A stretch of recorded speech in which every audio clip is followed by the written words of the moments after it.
السلام عليكم ورحمة الله. ليلة جايب لكم 5 أو 6 مقولات سودانية صعبة جدا، احتمال تكونوا ما سمعتوا بها، وشير الفيديو لغيرك، وإذا سمعت بها اكتب لي تحت إنك سمعت بها. المقولة الأولى بيستعملها لنا حبوباتنا كثير لما يزور الليل زول عيان بيقول له شرك مقسم فوق الدغشم. الدغشم ده شنو؟ الجذوع بتاعت الأشجار الما منها فايدة أو بنسميها الجضل.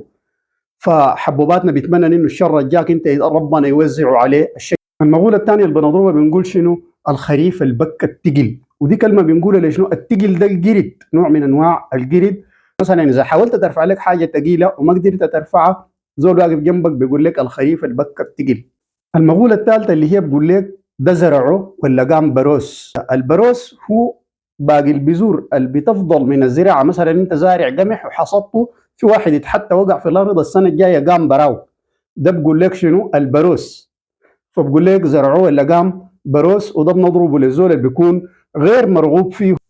المقولة الرابعة بضربنا برضه حبوباتنا لما تجي تستنكر عليك شخص، فمثلا تقول لها فلان، تقول لك فلان ده ويكاب قصب بلدات منو؟ البلدات هي الأراضي الزراعية، والقصب اللي هو المعروف، والويكاب ده اللي بيقطروه من رماد القصب. فحبوبه يعني كأنها بيقول لك الزول ده شيء طعم. المقولة الخامسة بتقول لك العيش فريك والبنات دبابيك. دبابيك يعني شنو؟ الدبوكة دي تسريحة كان بيعمل لنا البنات للأطفال اللي هي زي الشعر المنيش كده، فبقول لها دبوكة، يعني العيش تاكله فريك لما يكون طازج جديد، والبنات دبابيك تتزوج البنت الصغيرة.